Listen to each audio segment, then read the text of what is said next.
Hello and welcome back to English Today. And this is DVD 7 and the third DVD in your elementary level.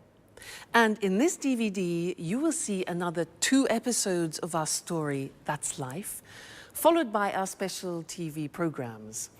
In the cinema program, they will be talking about the Sundance Film Festival, followed by a debate about e-learning.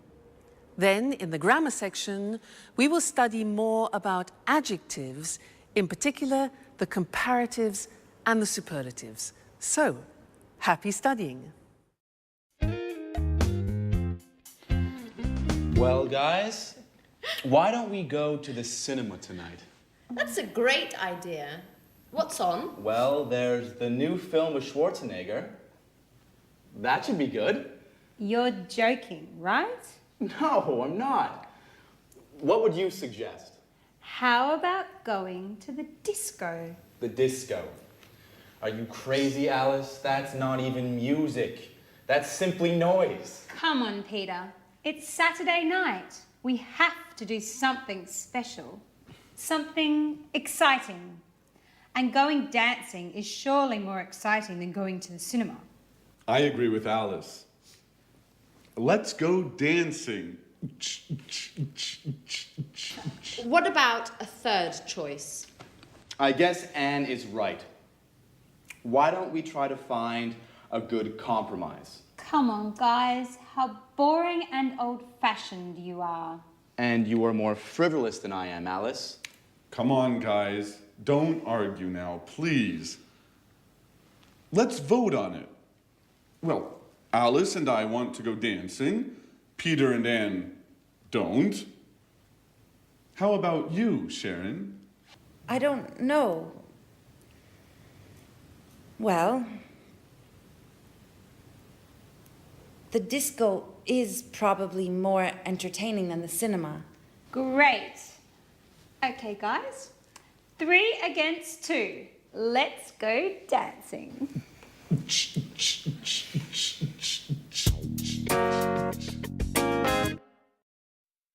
Hello and welcome back to English Today for some more English. Now, what would you prefer? Discotheque or cinema? Dancing or a film? Well, we're going to look at comparatives now. I have to buy a camera and I need to choose one. I have to make a choice, so I have to compare 2 different types. Here I have 2 types, look. This one here and this one here. Now they're quite different. Listen to the language I use when I compare them, okay? Now, this camera is smaller than this one. This is really quite big. It's bigger than this. And it's also heavier, this camera, than this one. This is a light camera, so it's lighter than this model.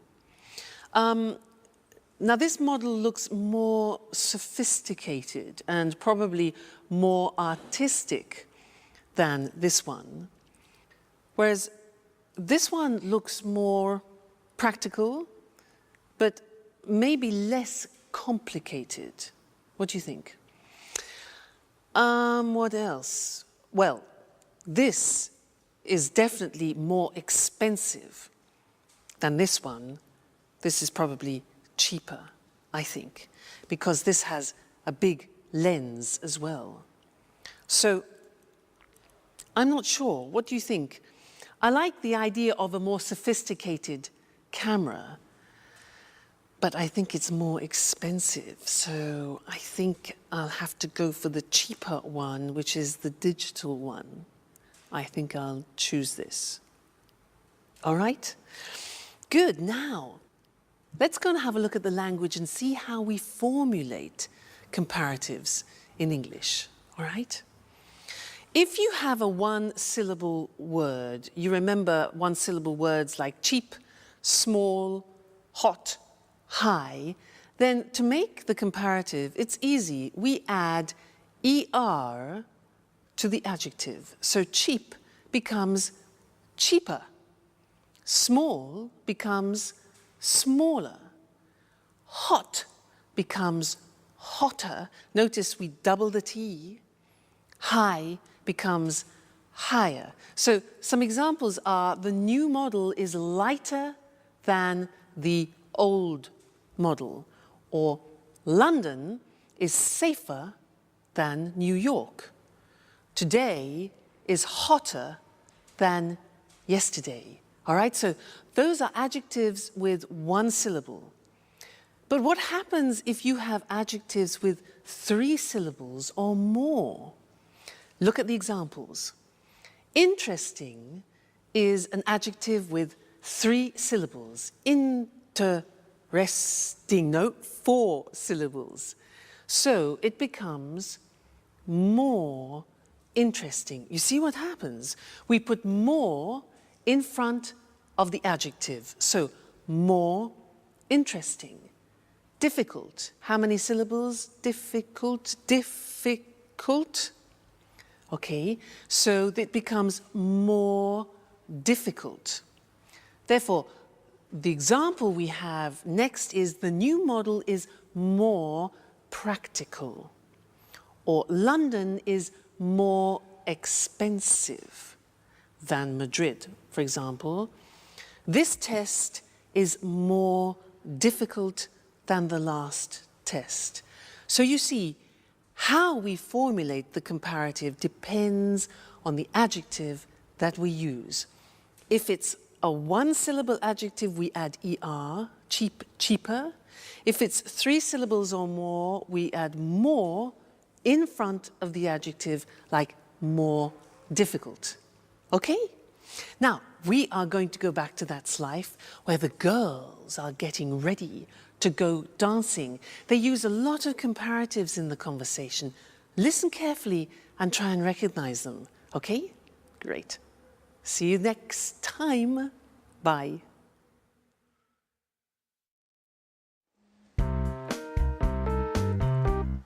Here's my party hat. How do you like it?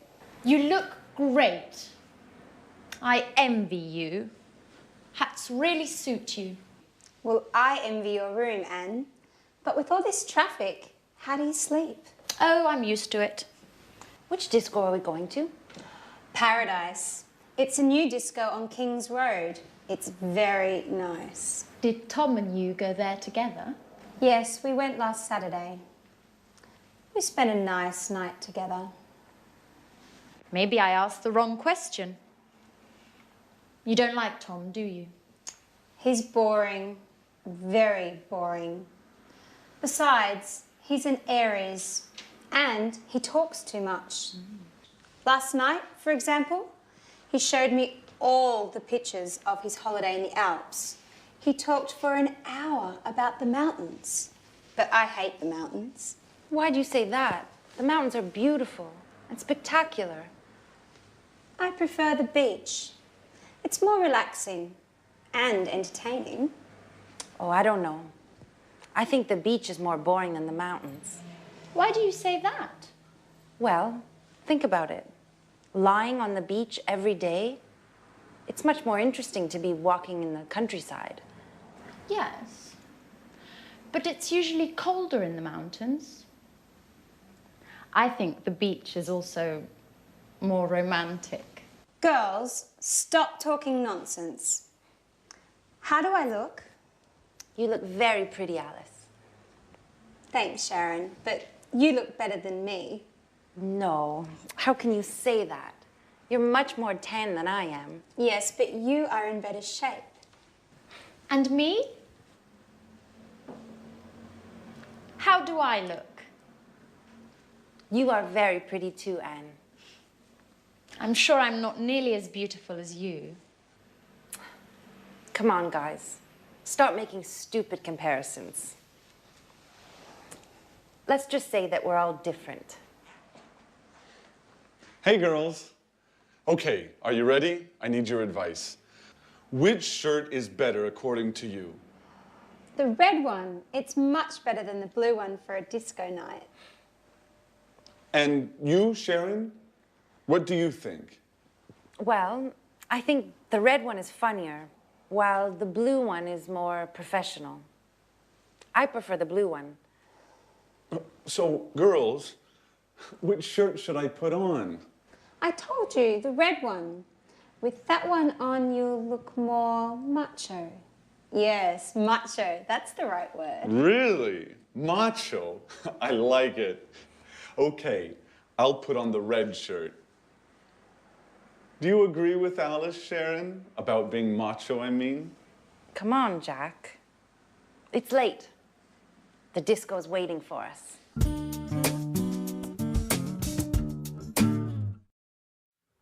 Hello again, and welcome back. I want to continue talking about comparatives in this lesson because last time we talked about how we compare with adjectives with 1 syllable and 3 syllables and more. Remember, we said hotter than, but more difficult than. So what happens if we have adjectives with only 2 syllables? For example, like heavy or easy. Well, we say heavier and easier, but the spelling changes. And that's what I want to show you on the screen now, because the Y at the end of easy and heavy disappears. Look. Happy is an example with an adjective with 2 syllables ending in Y. Happy becomes happier. Take out the Y, put in I-E-R, okay? Then funny, funnier, and easy, as we said before, easier. Heavy again, another example, heavier. Okay, so be careful. Remember that the Y becomes an I. Some examples. I'm happier than you. His joke was funnier than mine. English is easier than Russian. All right? So that's important to remember. But that's not all. There are some real exceptions, as always, in the English language, also in the comparative form. And that's what I want to look at with you now. It's very important. The question is, what is the comparative of good? The comparative is completely different. It's better. So you would say, this camera is better than that camera. All right, so good becomes better. What about bad? Again, it's completely different. Bad becomes worse. Today's weather is worse than yesterday's, okay? Bad, worse. And one more example, far, which means distance, far becomes further or even farther. Both possibilities, farther written F-A-R-T-H-E-R, as you can see on the screen. All right, so those are the big exceptions. Good becomes better, bad becomes worse, far becomes farther or further. You choose. Examples, walking is better than running. Today, the weather is worse than yesterday, and Southampton is further than Brighton. All right? So those are all the most important things that you need to know when you're comparing things. Don't forget the exceptions. They're very, very common and easy to forget. All right? Great.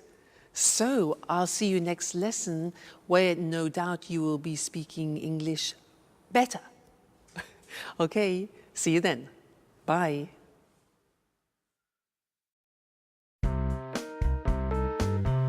So, Tom, which do you think is the best? I think Prague is the most interesting. Are you sure?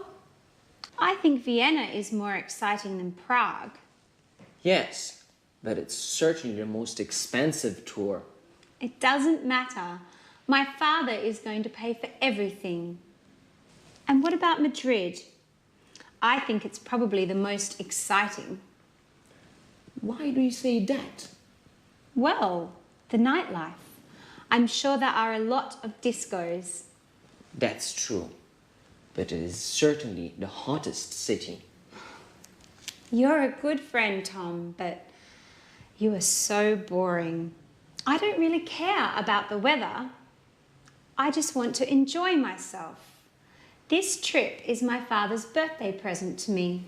I want to go to Europe's most interesting city, but also the most special and the most entertaining one.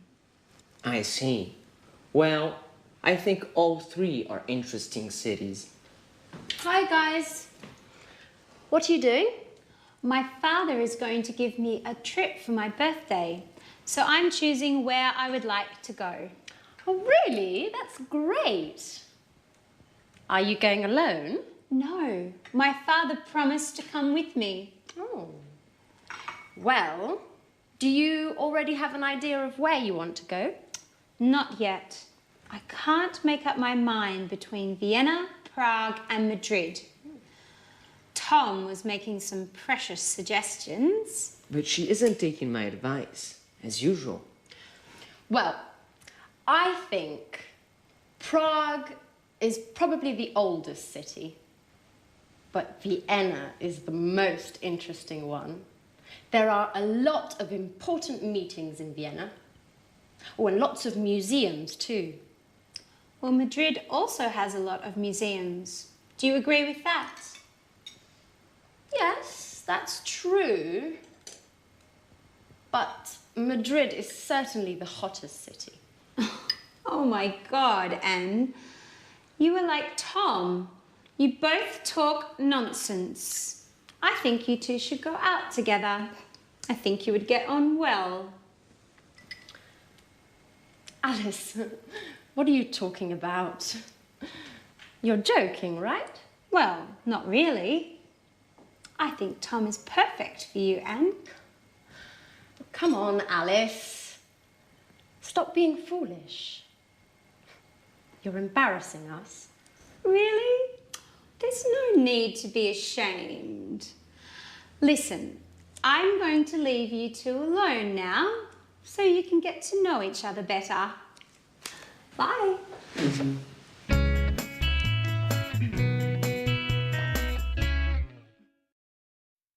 Hello again. Now that's an interesting couple.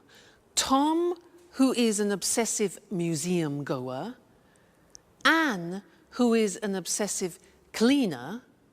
Put them together, and what have you got?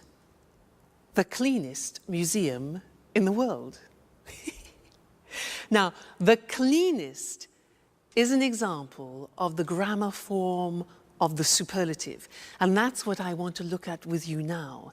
I want to give you some examples. So listen carefully to what I say. All right? Good. So, good morning, ladies and gentlemen. Are you having problems opening your bottles? Well, I have the solution for you. Here it is. A revolutionary bottle opener. This is a bottle opener. Have you been using these old models like this and been having problems? Well, this is the most intelligent and the most revolutionary bottle that you can find. Bottle opener, it's called, okay? So, how does it work?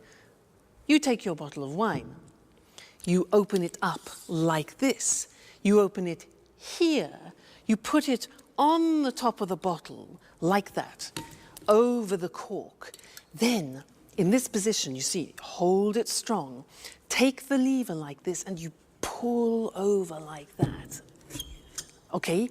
Takes a little bit of effort, but not like that one. Then you push it back, and what happens? Bingo! Out comes the cork. Then the same action, hold it tight, pull it over, the cork comes out, and we are ready to drink.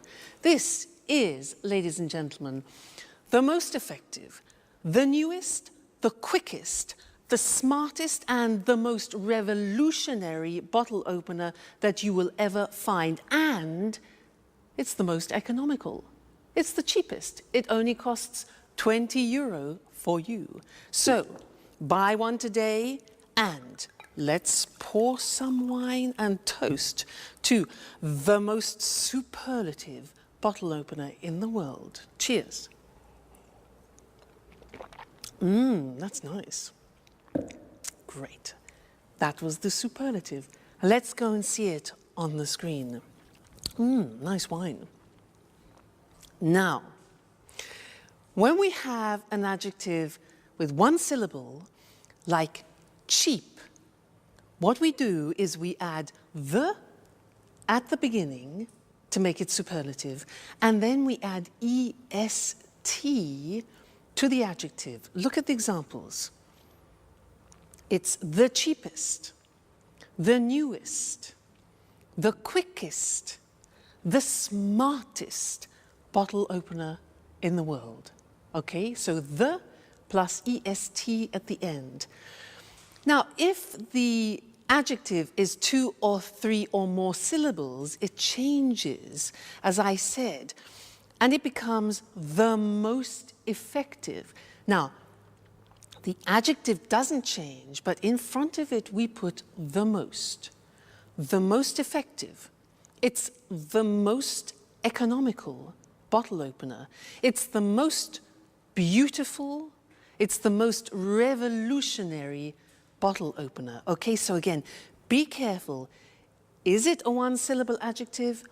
Is it a 2 or 3 or 4 syllable adjective? Because it changes. Great. Now, let's go back to life. That's life, where Jack and Peter are talking about football. They're talking about the best football team in the world. Okay? And I'll see you later. Cheers.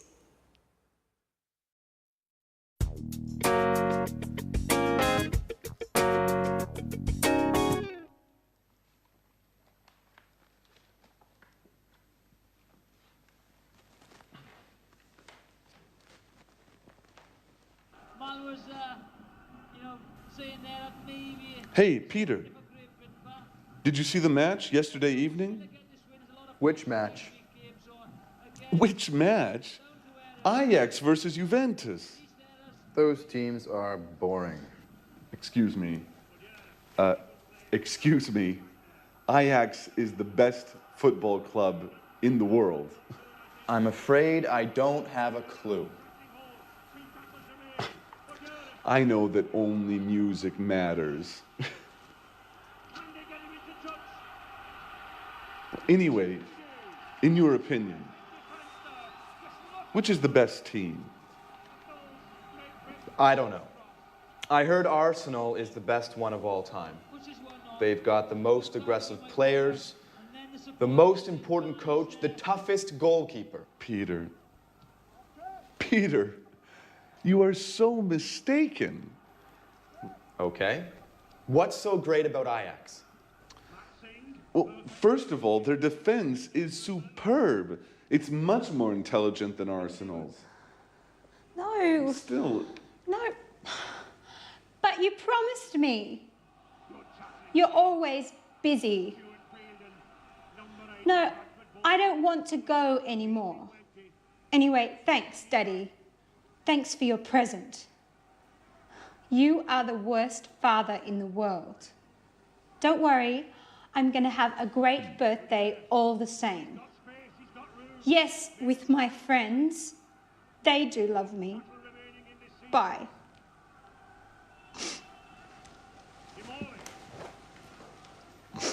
is everything okay, Alice? No, nothing is okay.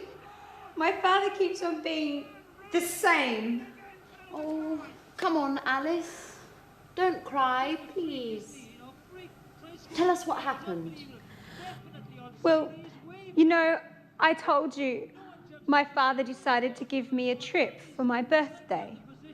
Well, he promised to come with me. And just now, he told me that he can't anymore because he has some important work to do, as usual. Oh, don't be angry with him.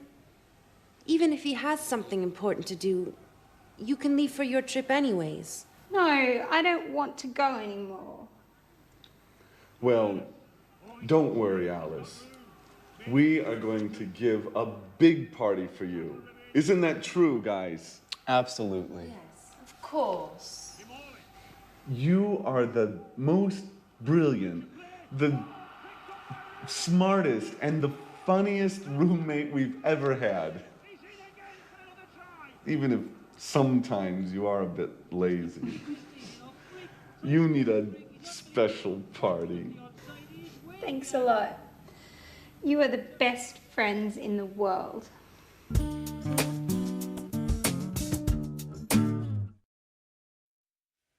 Hello again.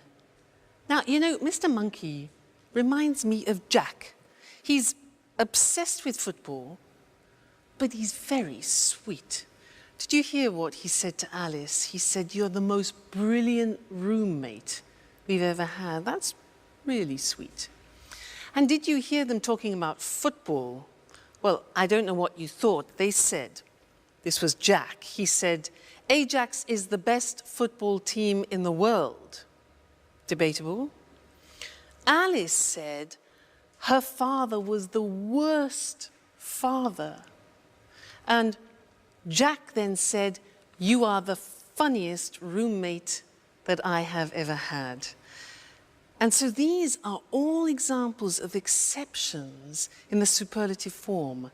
I want to go to the screen now and look at those because they're not that easy. So, look at the first example. With adjectives ending in Y, we remove the Y as we've learnt before, and we add IEST. So, funny becomes the funniest. Easy becomes the easiest. So the examples are, "You're the funniest roommate I have ever had," for example. Or Naples is the noisiest city in Italy. Or it's the happiest day. All right, so those are two-syllable adjectives ending in Y. Now look at the exceptions. Remember, we have already learned that good, bad, and far are exceptions in the comparative. Well, look at the superlative. Good in the superlative becomes the best. So it's good, better, the best. Bad in the comparative is worse, remember? The superlative is the worst. Notice the T.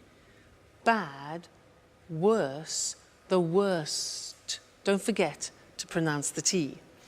And then far, the comparative we said was farther or further, and the superlative form is the farthest or the furthest. Okay? So, those are the three most important exceptions. You need to learn those by heart because words like good and bad we use every day. So try and memorize them, all right? And I'll see you in the next lesson. Bye. Good morning, good morning. Welcome to this week's edition of Talk Cinema. Here in the studio with me is Sanjeev Gupta, our cinema expert. Good morning, Sanjeev. Good morning. Well, Sanjeev, what are you talking about today? Today I want to talk about the Sundance Film Festival. Sounds interesting. I've heard of the Sundance Festival. What exactly is it? Well, to put it simply, Sundance is a festival for independent films and people interested in them. Okay, can you explain what an independent film is? Independent films, sometimes they're called indies, are films that don't come from the major Hollywood studios. They're produced and financed by the directors themselves, and they're usually low-budget productions. But of course, this doesn't mean that they're appreciated less than normal commercial films. Of course, independent films can be very interesting, and often they deal with contemporary issues. Exactly. You can't compare independent films with Hollywood blockbusters. They're two completely different things. Well, Hollywood films are more spectacular. They're usually high-budget productions, and the money comes from the Hollywood studios, not from the directors. There's more money to spend, so they can feature famous stars. There's another important difference here. Hollywood movies are distributed throughout the world. That's how they make so much money at the box office. Right, Sanjeev? Right, Lucy. On the other hand, independent films generally win the praise of cinema critics, but make less money at the box office. OK, let's go back to the Sundance Film Festival. Well, this festival has nothing in common with the Oscars night in Los Angeles, but it is the most important film festival in the world for independent films. It's important because it promotes the work of many young directors. When did the festival start? Robert Redford organized the first festival 25 years ago. The festival takes its name from Sundance Kid, the character Robert Redford plays in the film Butch Cassidy and the Sundance Kid. Today, the Sundance is divided into two sections. The main section is called the American Competition and is for American films and documentaries. The second section is the World Cinema Competition. This is for all other films. You know, Sundance is great fun. In addition to the films, there are parties and concerts and also special meetings for film students. Well, the Sundance Festival sounds fun. It's smaller and younger than other film festivals. There aren't lots of Hollywood stars. The awards aren't as prestigious as the Oscars.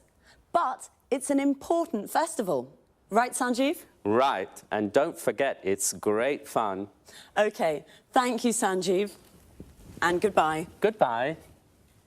Goodbye, and see you next week for another edition of Talk Cinema.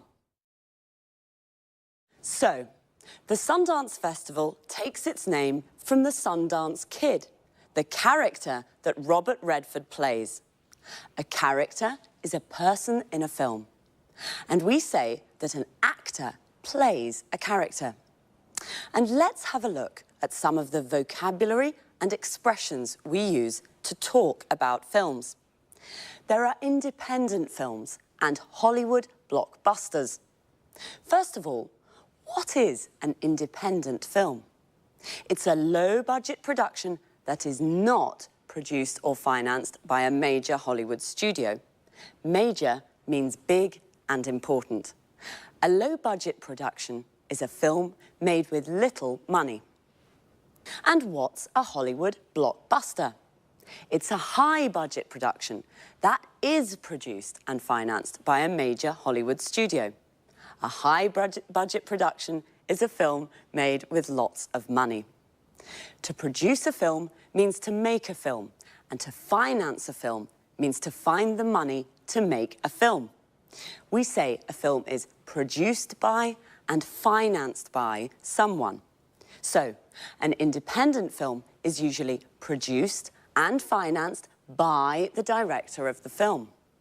The director is the person responsible for making a film. He or she directs the actors and decides how to tell the story of the film. Independent films are sometimes called indies, which comes from the word independent. Because Hollywood blockbusters are high-budget productions, they can feature famous stars. Famous stars are famous actors. So, if a film features famous stars, it means that famous actors and actresses are in the film. Pretty Woman features Julia Roberts and Richard Gere. We say Hollywood blockbusters are commercial films. This means they are easy to watch and easy to sell. They're made with the purpose of making money. All right, cinema lovers, that's it for now. Bye, and see you again soon. Hello. Welcome to this week's edition of Let's Talk, the Saturday evening debate with our commentators Tom and Marie. Good evening. Tonight, I'd like to hear your thoughts about e-learning. You know, when I was a teenager, I hated school and studying. As you can imagine, my exam results weren't very good, so I couldn't go to university. Now, I'd like to study philosophy, and I'm thinking of taking a distance learning course using my computer and the internet. Well, e-learning. The E means electronic, so e-learning is electronic learning. This is a new and convenient way of studying. Many universities around the world now offer distance learning degree courses via the internet. You can take a course from a university in England or in the States without leaving your home. That's true, but you need to have a lot of motivation to take an e-learning course. Why? Well, good time management skills are very important for successful e-learning. You mustn't waste time.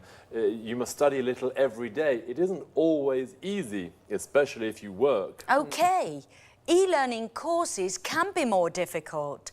Traditional courses can be better. But there are many advantages to studying for a degree at a distance. What are these advantages? In fact, let's talk about the advantages and the disadvantages of e-learning. Okay, one advantage, you can study when you like and where you like. I see. So it's a flexible way of learning. Exactly. Another advantage is that e-learning gives people a second chance to take a university course without giving up your job.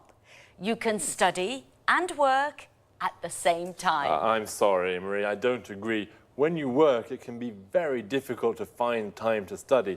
Besides, students can feel lonely and isolated when they study by themselves. Wait a minute.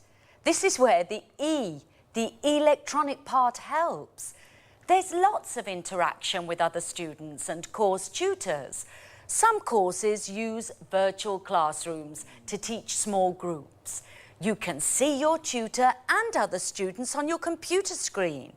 You can talk with them and use text chat or email and discussion forums too. Today, most courses include study skills information on how to study well at a distance. Okay, but some course materials can be really boring, just like reading books online. And some e-tutors are very inexperienced and don't know how to teach in this new way. And remember that dropout rates are high for e-learning courses. Yes, I agree with some of what you say, but good multimedia course materials can be very stimulating as they use audio, images and text together to teach. Okay, I see that you both have strong opinions on this topic. This discussion is very interesting, but I'm afraid we've run out of time. So, e-learning, the new independent way of studying with advantages and disadvantages. My philosophy course? I'll have to think. So, goodbye to our commentators, Marie and Tom. Goodbye. Goodbye. And goodbye to you. And see you next time on our discussion group, Let's Talk. Well, I'd like to take an e-learning course, but I'm not sure that I have the motivation I need. Notice how we say to take a course. For example, to take an English course means to study English. To take a distance learning course means to study from home. If I take an e-learning course, I can study at home and send my work to my course tutor via internet. The course tutor is the teacher for the course. Most people go to university. To go to university means to study full-time at a university. We can also say someone is at university. For example, I'm at university means I'm studying for a degree at a university. A degree is the qualification you get when you complete a university course. A degree course can take from 3 to 5 years, depending on the subject you study. I wanted to study philosophy at university. We say to study a subject at university. For example, my friend Sasha is studying mathematics at university. We can say she goes to university. She's at university. She's studying mathematics at university. She's taking a mathematics degree at university. We can also say she's studying for a degree in mathematics. Notice we can say either a mathematics degree or a degree in mathematics. With e-learning courses, people study for a degree at a distance. This means they study at home. They don't go to the university to study. But Tom said the dropout rates for these courses are high. The dropout rates is the number of people who don't finish the course. The verb to drop out means to not finish a course. We can say to drop out of school or to drop out of university. Okay, well, study hard, and I'll see you on Saturday for another edition of Let's Talk. Goodbye.